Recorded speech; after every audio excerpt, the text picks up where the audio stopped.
What I'd like to do is give you an update of the status where we are at the moment, give you a little insight into that contractor that we've employed, as well as some expectations moving forward. So on Thursday evening, as you heard in terms of our response, a bit of an inability to really assess the damages that occurred in great detail on Friday. However, it was pretty clear to us that we had large losses. The effort to work in hand-to-hand with the Atlanta Fire Department and NTSB to preserve evidence was an element we were not considering when this immediately occurred. So for our demolition contractor to arrive, we had to isolate some areas of material and preserve that cooperation with them. What I can say, though, in that effort is we knew that the first order of business was to reopen Piedmont Road, and we believe we successfully delivered that to the public yesterday. We're approximately 80 to 85% complete with that demolition activity.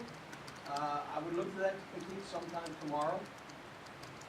But in terms of our ability to advance the construction, as the Commissioner mentioned, with the typical approach to design, upon the Governor's declaration of an emergency, we're allowed to engage our federal partners in a federal relief approach that allows for emergency contracting, and this element being a negotiated contract. What that has afforded us is the ability to do that concurrent design and piecemeal that information out to our contractor in a method that accelerates this work. Otherwise, the conventional approach was to complete a full set of plans, advertise that for some period of time, receive bids, analyze those bids, and award them to the lowest reliable bidder.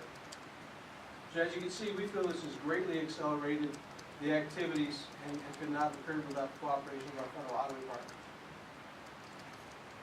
On that evening of Thursday, we received a lot of outreach from our partners, contractors, fabricators, suppliers, and we went through a process of deliberation in terms of what do we need. We certainly need expertise.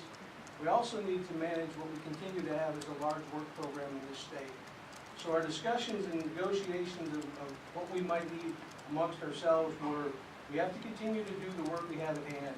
We have to do this work as expeditiously as possible. We're fortunate in the state to have expertise of that nature. What we looked at was a firm that would be able to marshal the resources, would have that availability to arrive, and the expertise to do this in an expedited manner. And we selected C.W. Matthews Contracts for this work. In large part, if you look back for experience, and you may recall they did the work for us when we had a fire on I-285 over 400 back in 2001. It gives us great assurance and high marks for them and what they've done for us in the past.